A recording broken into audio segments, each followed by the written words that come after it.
Wait full video చూడొచ్చు కదా. కొబ్బరి చట్నీ చేసుకుందామా? చూసేయండి.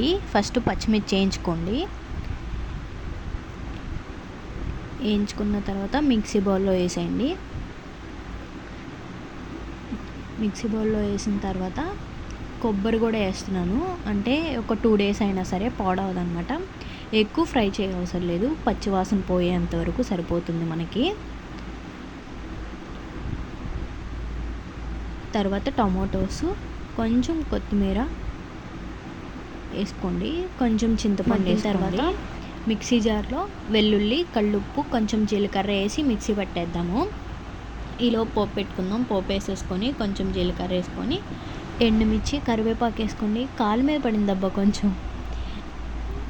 తర్వాత మనం చట్నీ చేసుకున్నాం కదా, ఆ పోపు దానిలో వేసేయండి. టేస్ట్ అయితే చెప్పవసరం లేదు, సూపర్ ఉంటుంది. ఈలోపు ఆమ్లెట్ వేసేసుకుందాం మనం.